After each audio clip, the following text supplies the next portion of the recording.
Hi everyone, Carmel from KWT. We're here installing on the CFMOTO ZForce today.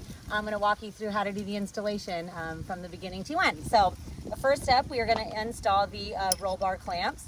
These are 4cm clamps that go on the CFMOTO.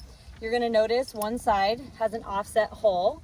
So when you're installing these, you're going to want to make sure that the offset hole is going on the inside of the clamp. That is the reason for that is that when you install the bracket, it's going to be aligned perfectly with the hole in the roll bar clamp. So how you do that, you're going to take the clamp. It comes in two pieces. We machine these in shop, and these are going to be aligned around the bar like that. And then you're going to take and you're going to put the screws inside each side of the clamp. You're going to notice one side is tapped and one side is not. So make sure that when you're drilling the screw in, you're drilling it into the tap side so the roll bar clamp will hold firm.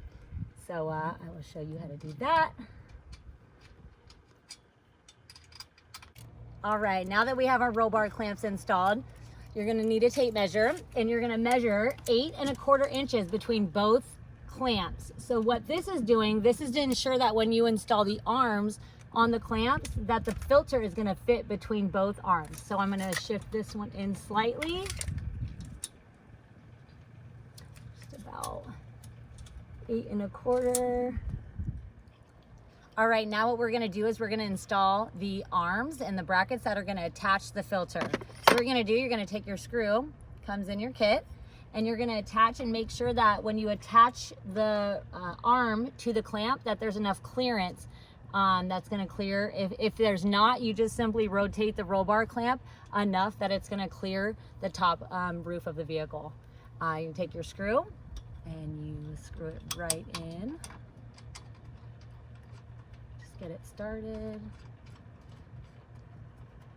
And again, you're going to keep it a little bit loose so everything's going to be tightened down as you're fitting the filter in and getting the filter all secured.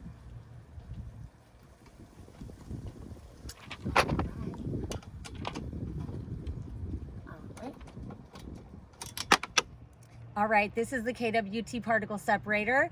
Awesome thing about our filter is that it can be mounted forward, backwards, or sideways. So for this install, we do mount it forward. What you're gonna do is you're gonna take the lock washer that comes in your kit, and you're gonna make sure that it is installed up against the filter, and that the screw is gonna go through the side of the metal arm into the washer.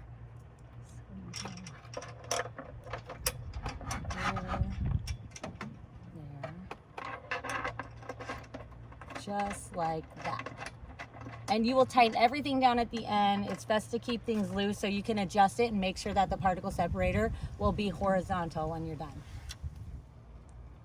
All right, now that we have the KWT particle separator installed, I'm going to show you how to connect the duct hose from the bottom of the particle separator and run it into your stock air filter box.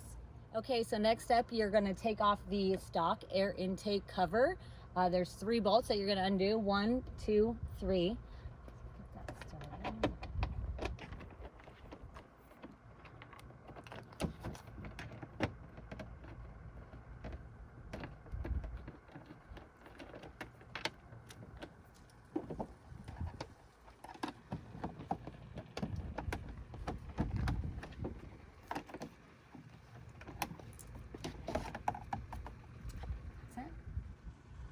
In order to access the stock air filter box, we're going to access it through the behind the seat. So I'm going to show you how to uninstall your passenger seat so you can get into the backside of the stock air filter.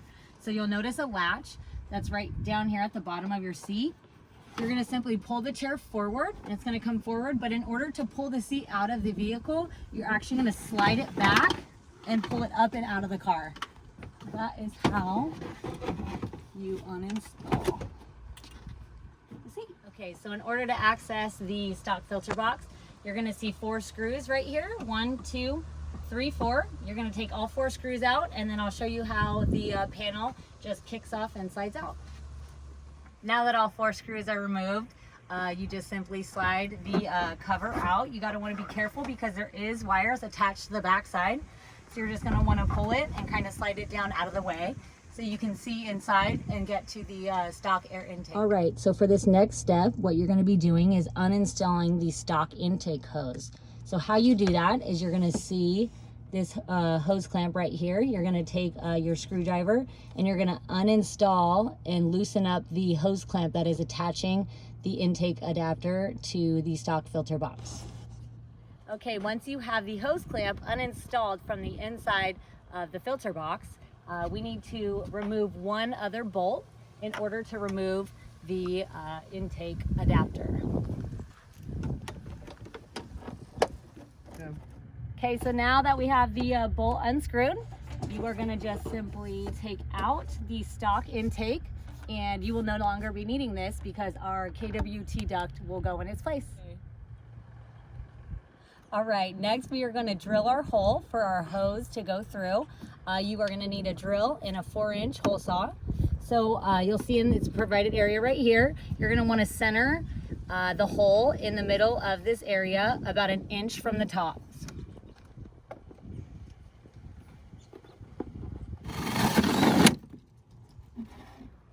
All right, next your kit is gonna come with this rubber insert. This is just to make sure that the hole that you drill, you have a nice clean finish. So you're just gonna install, there's gonna be right here, and you just install that along the side, and it's gonna cover around the entire hole. So when you install your hose, it's gonna look nice and clean.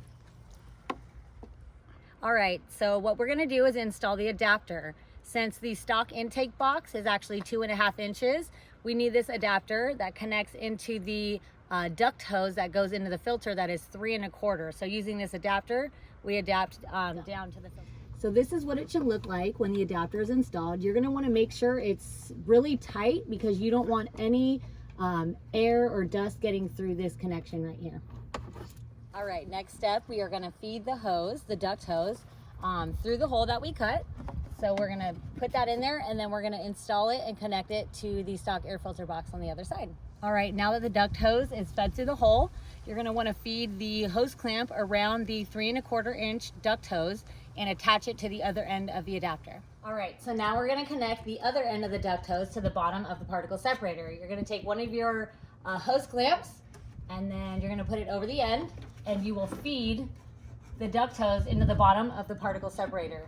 If you need to, you can use pliers and size the duct hose in order to the length that you're gonna need for your filter. So, like that. And then you're gonna tighten your hose clamp down once it's secured all the way around the particle separator. All right, once your hose is installed, you're gonna wanna make sure that the filter is horizontal and level. This ensures the efficiency of the filter. And then once you're done leveling the filter, you're gonna go ahead and tighten all the screws and bolts around the filter to hold it securely in place. All right, now that your KWT particle separator is installed, just remember to close up the cover in the back, reinstall your seat, and put on the air intake cover, and you're done.